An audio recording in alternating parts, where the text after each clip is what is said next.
Vim aqui te contar um negócio.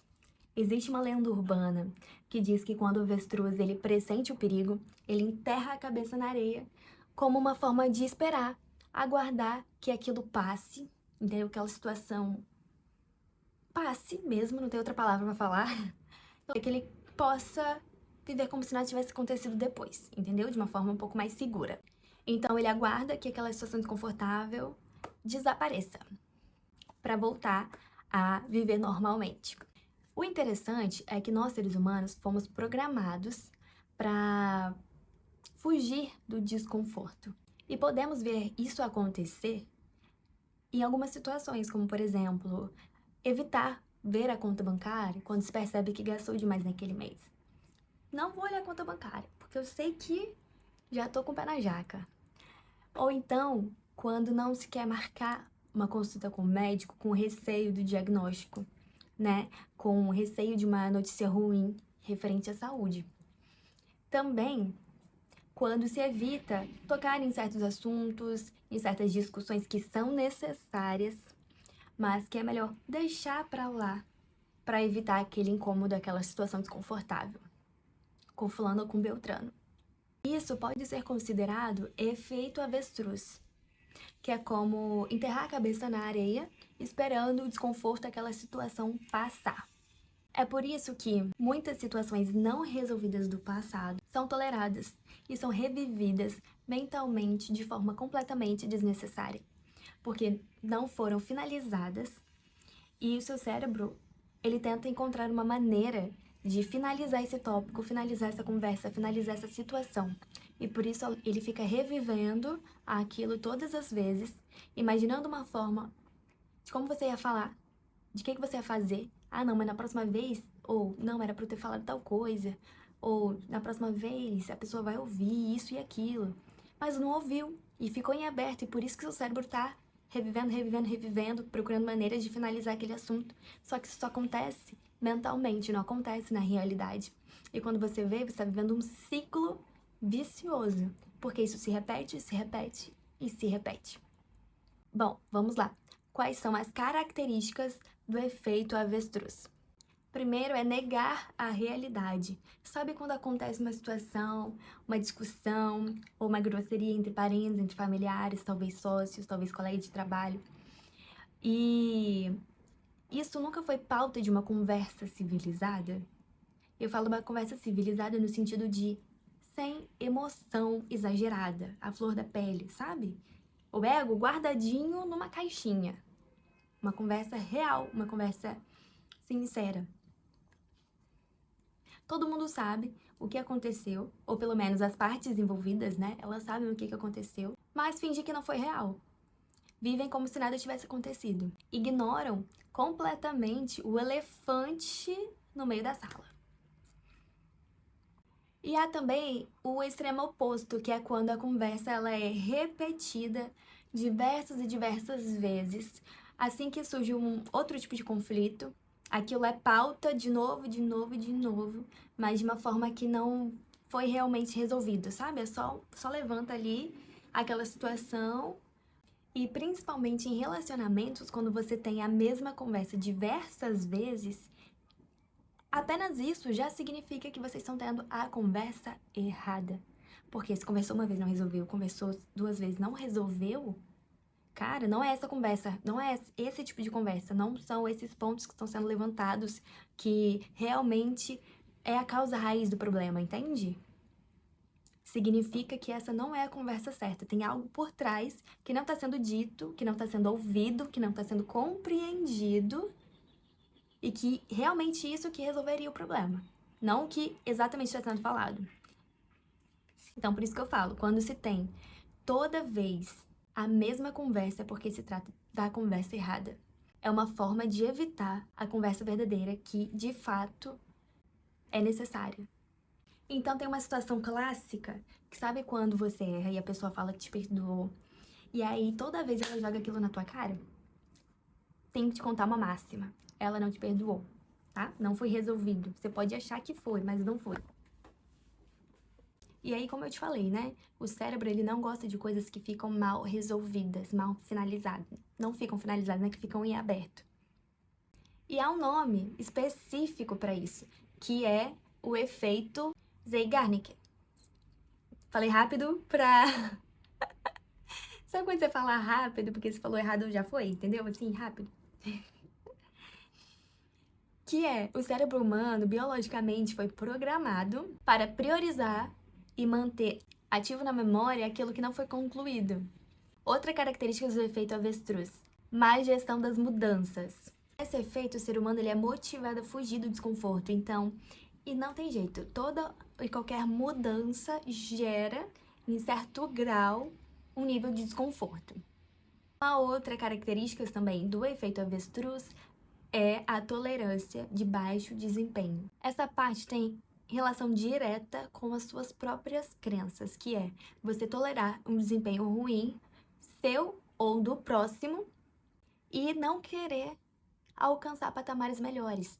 Não se achar digno de ter um relacionamento melhor, seja com seu pai, seja com sua mãe, seja com o seu relacionamento conjugal, com seu namorado, enfim, namorada, enfim. Então, por isso você tolera desempenhos péssimos, desempenhos baixos. Ou muitas vezes até mesmo consigo, né? Por não acreditar que consegue algo melhor, um desempenho melhor, independente ali da área que você estiver pensando, né? O fato de você acreditar que você não merece ou que você não consegue, que tem a ver com a crença de capacidade, vai fazer com que você tolere desempenhos ruins. E isso pode acontecer na academia, quando você for tentar fazer uma dieta, entendeu? Então, o fato de você acreditar que não consegue, que é ruim, que é um saco, vai fazer com que realmente você não consiga, entendeu?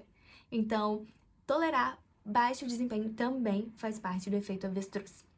Enterra a cabeça na areia, porque a pessoa acredita que a vida é assim mesmo, e a vida acaba sendo isso mesmo.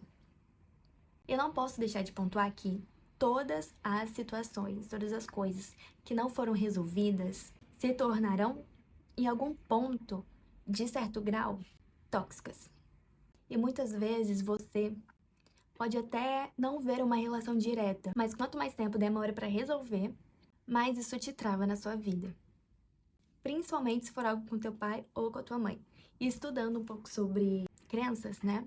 Reprogramação de crenças, na minha formação foi muito pontuado isso, você consegue ver claramente, principalmente na área financeira, o quanto o relacionamento com o pai e com a mãe interfere na sua situação financeira, nas suas crenças financeiras.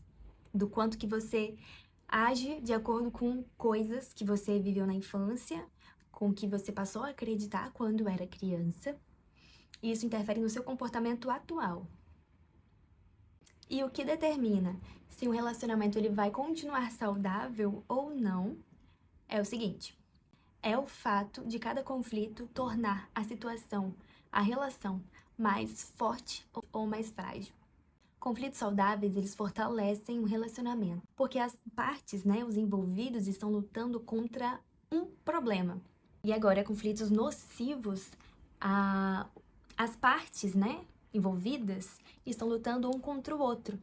Você pode me perguntar, tá, Lídia, mas todo tipo de situação, né, mal entendido, precisa ser conversado e resolvido? Sim, nem que seja dentro de você, nem que você faça uma reflexão, onde você avalie os sentimentos que você está sentindo, as emoções que estão vindo, para que você não se envenene, tá, com coisas negativas.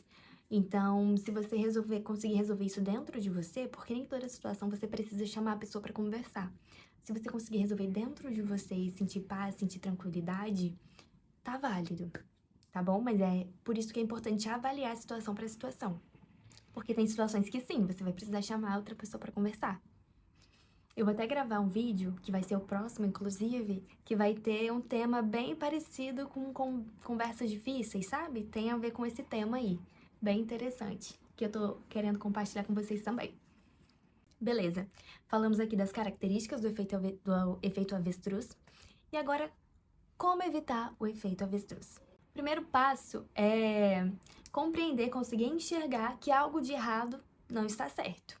Porque se a todo momento você acreditar que mas ninguém mesmo tem relação boa com o pai, ninguém tem uma relação boa com a mãe, comigo não seria diferente, Eu nunca dei certo em relacionamento mesmo, todo homem não presta, nenhuma mulher presta, ninguém presta, e eu sou alecrim dourado mesmo. Se você ficar acreditando nisso, nada na tua vida vai mudar. Nada vai mudar. Não adianta. Você acredita fielmente nisso. E também não é só acreditar pra acreditar, né? Tipo assim, se suas narrativas são essas. Se essas são as suas narrativas, sinto lhe dizer, os resultados serão os mesmos, porque é isso que você acredita. E o seu cérebro, ele vai trabalhar pra que cada vez o que você acredita seja reforçado. Porque quando acontece alguma coisa que vai contra o que você acredita, gera o quê? Desconforto. E aí já vem o quê? O efeito avestruz, enterra a cabeça na areia e espera aquilo passar. Em vez de pegar e olhar para aquilo, realmente enxergar a situação, conversar, resolver, tratar. Por que que não acontece isso? Porque dá mais trabalho, gera mais energia, gasta mais energia, né? Então, é por isso, entendeu? Por isso aí. Então, se você acredita que realmente nunca teve um bom relacionamento com ninguém mesmo, se essa é a sua narrativa, cara, abandona. Esse vídeo aqui é pra te falar, pra você abandonar essas narrativas na sua vida, se você quiser realmente mudar. Se você não quiser mudar, esse vídeo aqui nem é pra você. Porque pessoas que ficam com esse tipo de narrativa, elas se colocam em posição de vítima. Ai, meu Deus, eu fico toda hora coisando aqui. A pessoa que fica com esse tipo de narrativa, ela se coloca em uma situação de vítima. Ela entra totalmente no papel do injustiçado. Da pessoa que a única opção dela é ser salva por um terceiro, porque ela mesma não consegue fazer nada que a tire daquele lugar. E a vítima, ela ganha o quê? A vítima, ela ganha atenção. A vítima, ela ganha pena. Entendeu? E outra coisa também que ela ganha, e que muita gente não fala, ela ganha isenção de críticas. Porque quem, em sã consciência, vai criticar uma vítima? Não se critica uma vítima. A vítima é uma vítima. Entendeu? Ela é vítima de todas as situações, de tudo, de qualquer coisa externa, ela é vítima. Então, quem, em sã consciência, vai criticar a vítima?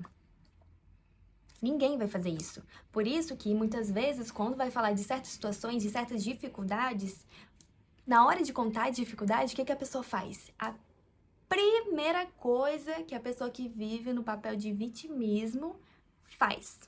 Ela vai, antes de contar o borogodó, entendeu? Antes de contar o negócio, ela, por causa disso, mas isso. Sempre vai vir, mas isso. Porque esse isso significa o quê? Ela fala, né? A pessoa fala isso por causa de quê? Pra pessoa que tá ouvindo já entender que tem o borogodó ali, tem a situação difícil, mas isso aconteceu porque ela tá por causa disso.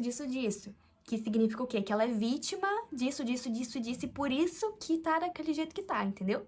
Então, assim, toda pessoa que tá no papel de vítima pode reparar.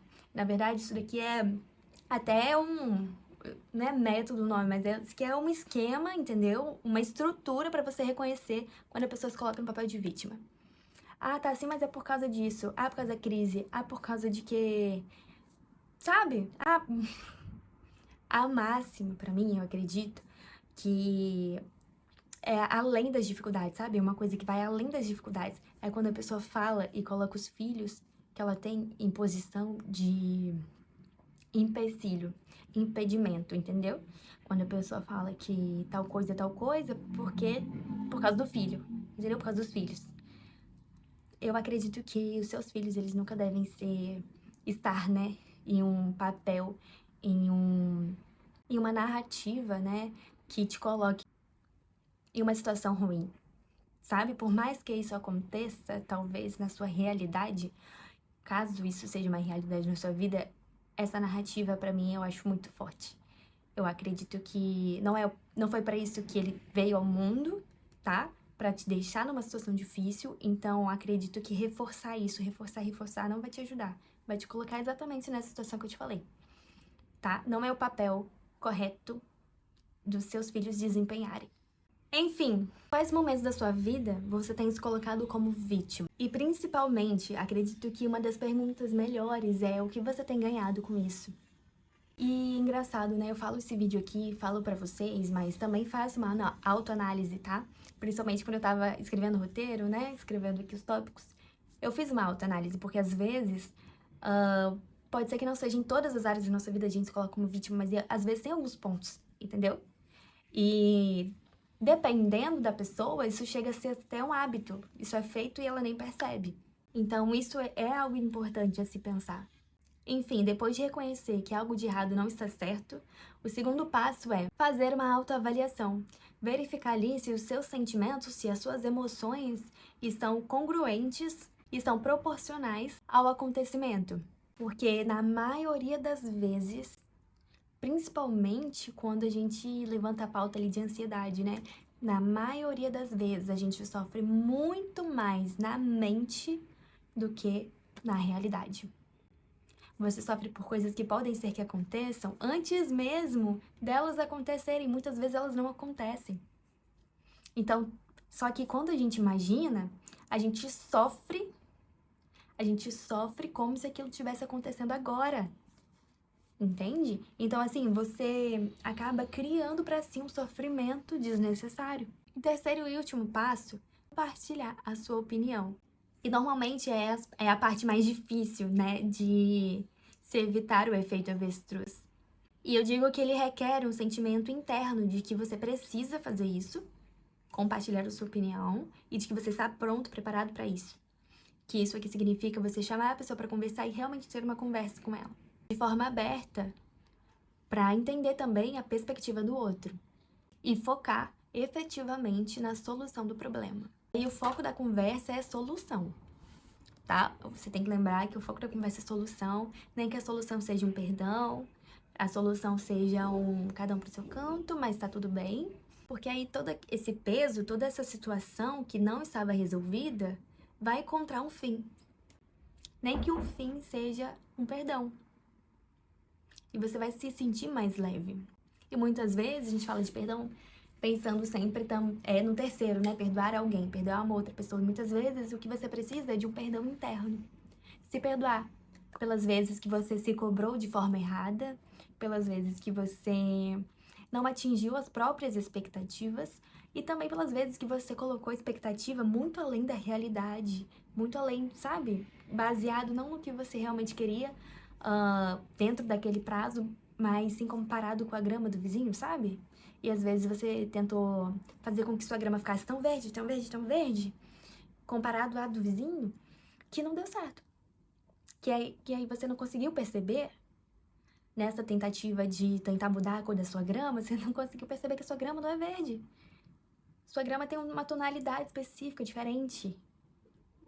E aí, nessa questão da comparação, né? A gente acaba perdendo o que a gente tem de mais precioso, que é a nossa individualidade, querendo ser como a maioria. E dependendo de onde você tá, dependendo do nicho, dependendo, sabe, das tribos, né, falando assim, falando de comunidade, dependendo, não é bom você estar igual a todo mundo. Não é legal você seguir a massa, entendeu? Então, você se perdoar pelas cobranças excessivas, pelas preocupações, por todas as vezes que você reviveu algo que era para estar resolvido e não foi resolvido, e você sofreu várias vezes, porque, por exemplo, te contar uma coisa. Término de namoro, término de relacionamento.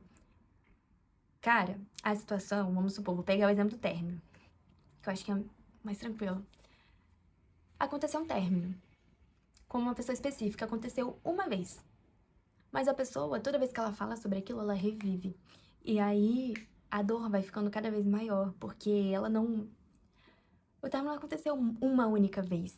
Apesar de, na realidade, ter acontecido, aconteceu milhares de vezes dentro da cabeça da pessoa. Então, por isso que eu falo, muitas vezes o perdão é interno. Ter se deixado sofrer por algo que já era para ter sido aceitado, ter sido resolvido. Enfim, tem inúmeras vantagens de ficar bem longe do efeito avestruz. A maior delas é a maturidade que isso proporciona. Bom, esse foi o vídeo de hoje. Te encontro no nosso próximo vídeo. Se você gostou, se inscreve no meu canal, deixa um like para eu saber que esse tema te interessou, que fez diferença para você. E te vejo no próximo vídeo.